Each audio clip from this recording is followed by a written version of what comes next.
une exclusivité. Aujourd'hui, nous recevons Gabriel Mokia, qui est une grande figure de l'opposition congolaise. Nous allons parler avec lui de cette opposition, de la grande famille de l'opposition, également de l'opposition républicaine que chapeaute aujourd'hui Kengo, qui est également président du Sénat, avec Gabriel Mokia. Ça se passe ici à Télé 50. Bienvenue. Merci beaucoup, monsieur le journaliste. Alors, nous sommes d'abord très honorés de vous avoir sur ce plateau. Yeah. Mais la première question qui me vient à l'esprit, c'est de savoir, monsieur Mokia, vous faites la politique par vengeance ou par passion? Par passion, pas par vengeance. Je ne me venge jamais, moi, dans la vie. Parce qu'on vous a plusieurs fois suivi à la télé, vous déplorez le fait que vous avez été victime pour beaucoup de fois. On vous a ravi de maison, on vous a interdit de faire ceci et cela, et puis on vous sent très impliqué dans la politique. Ce n'est pas pour quelque part compenser ce qui vous est arrivé il y a peu. Merci. Vous savez que vous ravir des biens matériels, ça vous donne aussi la force d'être beaucoup plus actif dans la politique. C'est comme ça, vous dites en français, des fois malheur est bon. Des fois, pour ça aussi que je suis connu dans le monde entier. Les biens matériels, c'est rien, nous avons trouvé ça ici, nous allons les abandonner. Le problème, c'est quoi? Gérer les affaires de l'État, sauver tous les peuples, régler le problème social de la population. Conserver l'unité, faire monter l'économie, je crois que tout le monde sera derrière toi. Mais Gabriel Mokia, quel genre d'opposition vous faites exactement? Parce qu'aujourd'hui, on ne reconnaît plus les opposants. Vous êtes par moment d'un côté, puis après, vous changez de côté. Vous, personnellement, vous êtes dans une opposition républicaine, rationnelle ou sentimentaliste? Non, je suis dans une opposition républicaine qui est réellement constitutionnelle. Vous savez, je n'ai jamais déraillé dans ce que je fais dans la politique. J'aime respecter la Constitution, bonne ou mauvaise, mais je suis à l'intérieur même de la Constitution. Ce sont les autres qui n'arrivent pas à comprendre qu'est-ce qu'est la promulgation d'une loi, qu'est-ce qu'est la Constitution, qu'est-ce qu'est l'opposition ou bien qu'est-ce qu'est le pouvoir. Mais moi, je connais tout ça. Ce sont des méandres que chacun qui veut adhérer au concept international ou qui veut parler de la démocratie, il doit passer par là, à respecter d'abord la loi fondamentale d'un pays. Parce que sans cette loi, on ne peut pas être opposant, on ne peut pas être au pouvoir. Oui. Il peut y avoir de la jungle. Alors, je n'aime pas vivre là où il y a la jungle. Si vous remarquez très bien, je n'ai jamais connu un problème qui touche réellement à la démocratie ni à la politique. Les gens me qualifient de ceci par la haine et par la jalousie. Mais moi qui reste, je suis là. Un homme qui se contrôle très bien dans ce que je fais. Mais vous parlez d'une opposition républicaine. Une opposition républicaine est censée, selon moi également, applaudir lorsqu'il y a des avancées significatives. Il est censé également condamner quand ça ne marche pas. Mais aucune fois on vous a vu applaudir lorsque ça va. Je ne sais pas, moi que je ne m'abuse. Donnez-nous un exemple. Le président de la République, l'actuel, avait révoqué des magistrats. Et j'avais trouvé que c'était des magistrats véreux. J'étais seul contre tous. Et les opposants qui venaient critiquer cette action. Mais quand j'avais vu que c'était une action meilleure pour sauver les fils que les membres dans l'appareil judiciaire, j'avais combattu. Et je l'avais défendu sur ces points-là. Vous avez défendu le président de la République? Je l'ai défendu sur ces points. Je ne me gêne pas, j'ai des images que je peux balancer et cela ne peut pas me contredire. Deuxième élément, il y a eu concertation. Bien sûr, c'était à ma demande en 2006. C'est vous qui avez fait convoquer les concertations nationales. Cela s'est concrétisé en 2013, n'est-ce pas? Alors, j'ai applaudi et j'étais parti prendre des macarons et autres pour pouvoir participer comme tous les Congolais.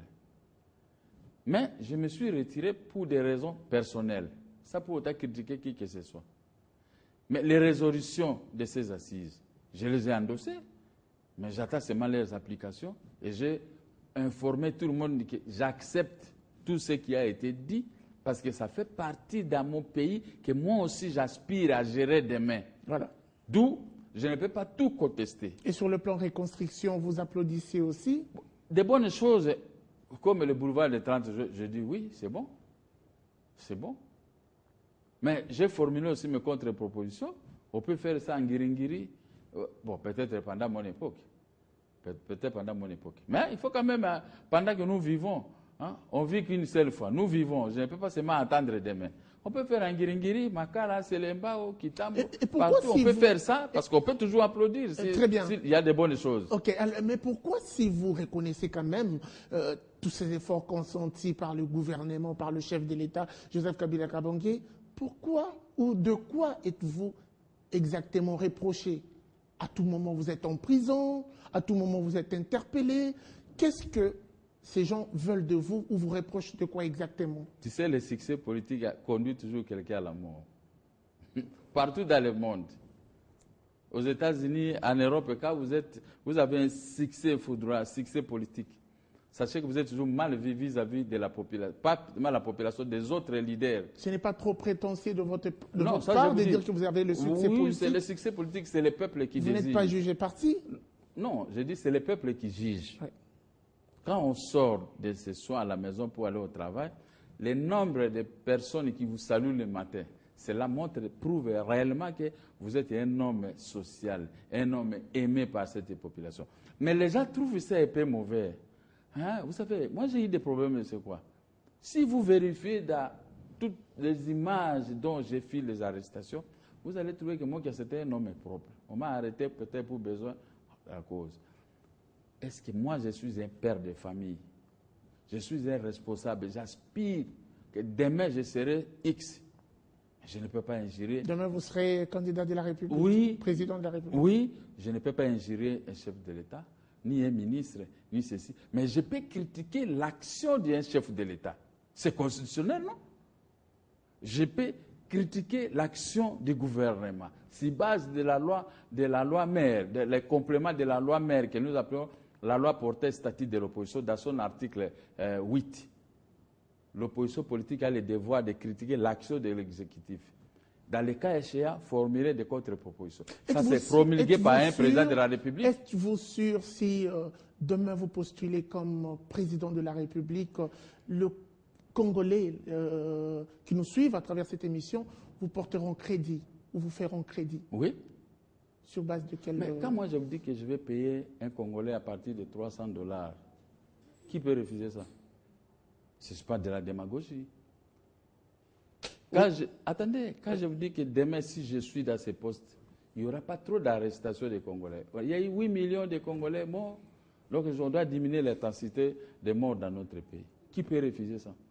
Si je dis que si je suis chef de l'État demain, nos frontières seront hermétiquement fermées aux rebelles qui viennent détruire dans notre pays. Qui peut refuser ça? Ce sont des promesses? Oui, c'est normal qui seront concrétisées parce que moi, je ne suis pas encore arrivé. Voilà. Mais j'ai mon programme bien précis, bien conçu, où personne ne peut atteindre ce que moi, j'ai comme idée à la tête. Parce que, imagine-toi, moi, je ne peux pas payer quelqu'un 60 000 francs, l'équivalent de 50 €.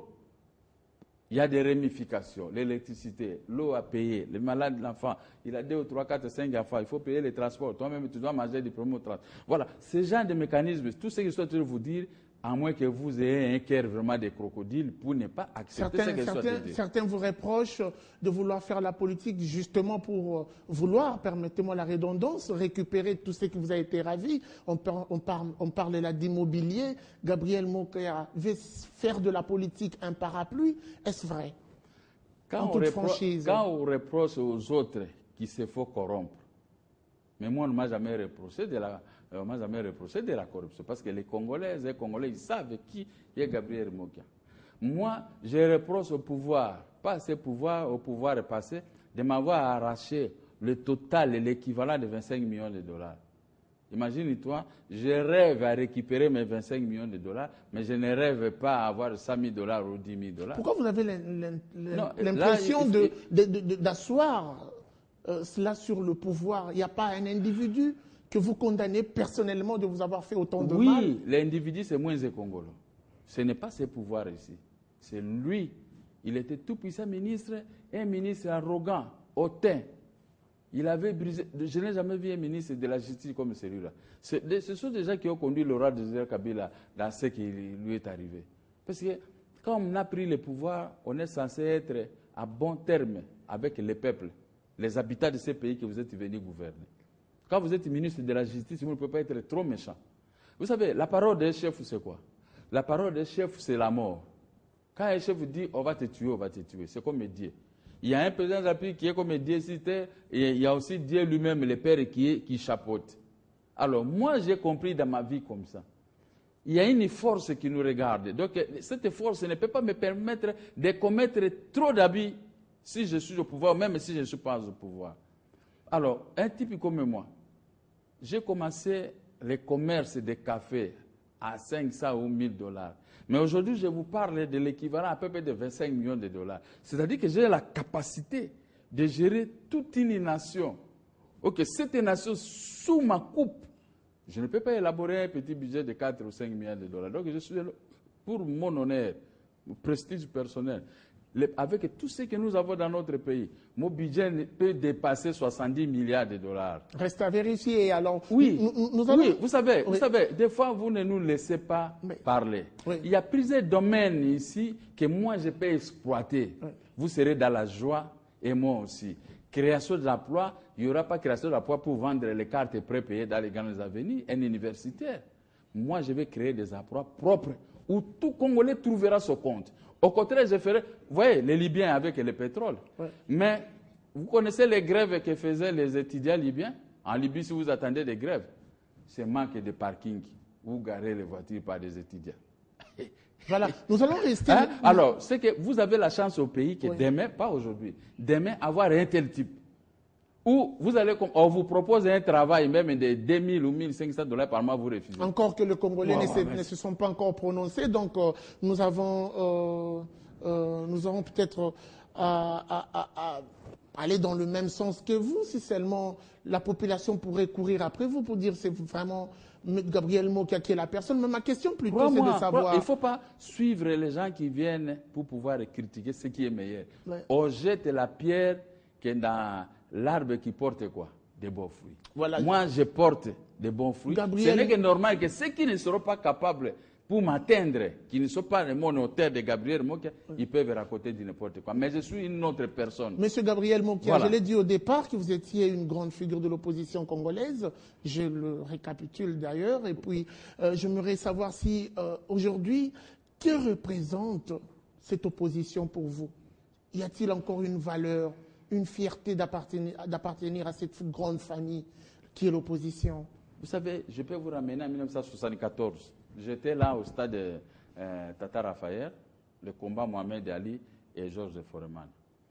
Dès le départ, Mohamed Ali a commencé à insulter Georges Foreman. C'est pour les décourager. C'est ce que je vois. Parce que beaucoup de gens disent l'opposition est divisée. L'opposition, il n'y a pas de valeur dans l'opposition. Il y a des valeurs. C'est votre stratégie, vous de l'opposition, vous insultez pour déstabiliser? Non, c'est la stratégie des autres qui ne veulent pas que cette opposition puisse conquérir le pouvoir demain. C'est comme ça, on dit, cette femme est laide, cette femme est ceci, c'est une pite. C'est pour que cette femme-là ne puisse pas trouver un autre homme. Mais que toi, tu puisses aller en profiter. Tu disais que cette femme ici n'est pas belle. Comment dire, ce sont les choses de la vie. Ce sont des choses de la vie que moi, je suis allé demander aux opposants, résistons. Nous sommes divisés, on dit oui, nous sommes divisés. Devant une question donnée, nous restons ensemble. Donc pour moi, je ne trouve pas où se trouve la division dans cette opposition. Donc la grande famille de l'opposition. Parce que tel que je suis avec toi, si je prends mon téléphone, je peux appeler tous les opposants. Il n'y a personne qui va me fermer l'appareil. Vous gardez encore la même idéologie? Oui. Mais écoutez, quel est le but de la création des partis politiques? Jouir d'abord de sa propre liberté dans ces partis politiques avec vos membres et chercher comment conquérir le pouvoir. Dans chaque parti politique, il y a cet article. C'est la création des partis politiques, c'est pour conquérir le pouvoir.